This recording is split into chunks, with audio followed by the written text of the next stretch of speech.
Bonjour à tous, merci de me recevoir aujourd'hui chez vous pour cette vidéo très courte qui s'intitule « Avoir Jésus ». Deux mots, mais pour en dire beaucoup. Il est en effet écrit que celui qui a le Fils a la vie éternelle et que celui qui n'a pas le Fils de Dieu n'a pas la vie. Première épître de Jean, chapitre 5. Je lis donc clairement, soit on a Jésus, soit on ne l'a pas. Et dans ce cas, on reste mort dans ses fautes et dans ses péchés. C'est très clair. Deux mots qui en disent long, qui sont lourds de sens, qui sont comme le fil à plomb qui vérifie si un mur est droit ou pas, et cela sans appel. Et tout bon maçon qui souhaite construire un mur solide utilisera le fil à plomb. Nous avons donc à nous pencher très sérieusement sur cette phrase qu'a prononcée l'apôtre Jean pour savoir là où nous en sommes, si nous avons véritablement Jésus ou si nous avons besoin de perdre des illusions sur nous-mêmes et de nous tourner vers lui. C'est donc vital d'être bien au clair sur le sens de cette parole. Je vous recommande aussi vivement, pendant la vidéo, de regarder toutes les références bibliques qui sont en incrustation. Il est question donc, dans ces courtes phrases, du verbe « avoir », du mot « fils » et du mot « vie ». Je vais commencer par essayer d'expliquer le sens du verbe « avoir » dans ce passage. Il signifie tenir, détenir consciemment. Il signifie aussi être fermement attaché à une personne. Il peut également désigner d'être joint par les liens du sang ou par le mariage. Je rappelle que nous sommes couverts par le sang de l'agneau et que Paul, en quelque sorte, nous a fiancés à un seul époux. Donc la possession de Jésus, c'est quelque chose de conscient. On ne peut pas dire « oui, je crois que j'ai Jésus, mais je ne suis pas sûr, je ne me rends pas compte ». Non, on sait qu'on l'a. Il est question aussi que Jésus est le Fils de Dieu. Il n'est pas question d'un autre Jésus. Donc, quel Jésus est très souvent présenté ici ou là et qui n'est pas le Fils?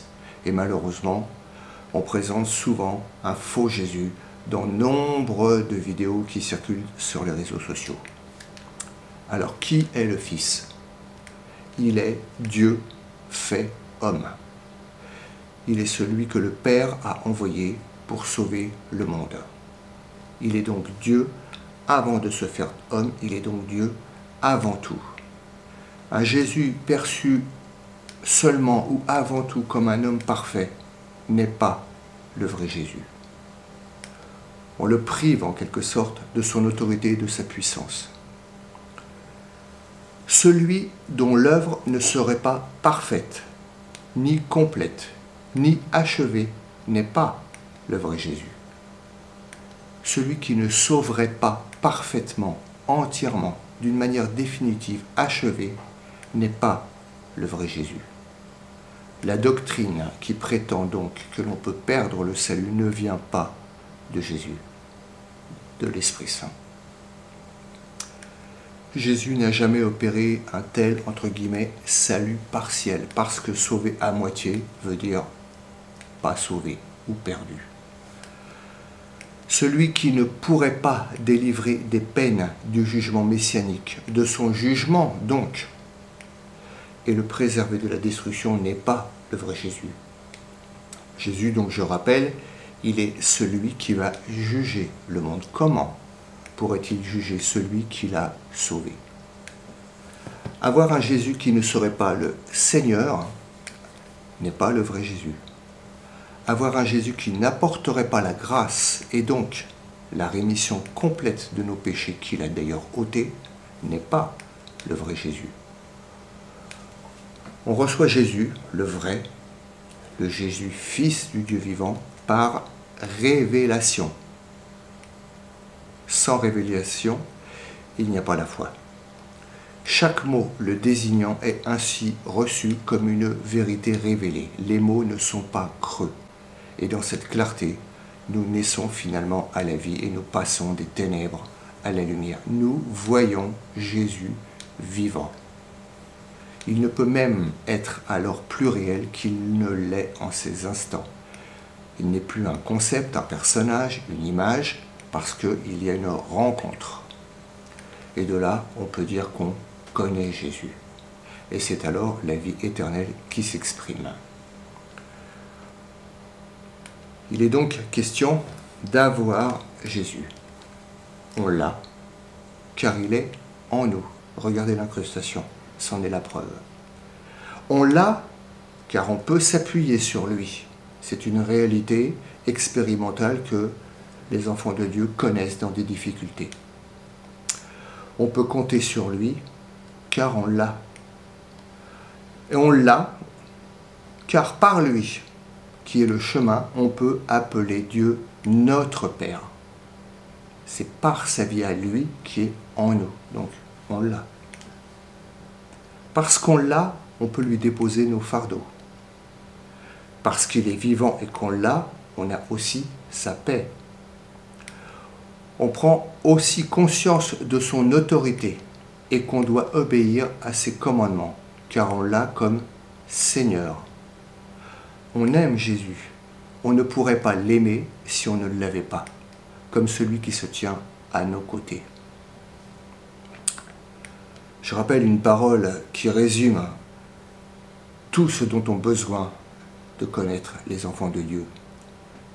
Cet homme a dit « Comptez sur le Seigneur Jésus, toujours présent, ce serait la sainteté complète. » Ce que beaucoup s'efforcent de trouver en comptant sur leur propre force. Donc, qui a le Fils à la vie, il est donc question de la vie. C'est la vie éternelle qui est dans le Christ. Il est lui la vie. Paul a d'ailleurs pu dire, pour moi, vivre, c'est Christ. Il n'y a pas de vie en dehors de lui. Cette vie nous est communiquée dans notre cœur qu'elle transforme, et cela par l'Esprit Saint qui demeure avec nous éternellement. Nous ne pouvons donc pas perdre la vie éternelle.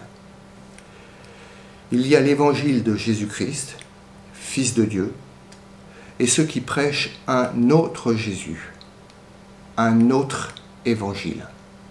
Ce sont tous des imposteurs qui n'ont pas le Fils, qui ne le connaissent pas et qui osent attribuer à Jésus un salut qui dépendrait pour une part de l'homme.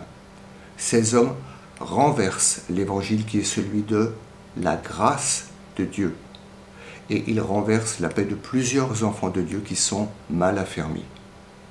Quels qu'ils soient, ces personnes porteront le jugement, la peine. Il y a aussi ceux qui écoutent ces impostures, ces erreurs, et qui les acceptent.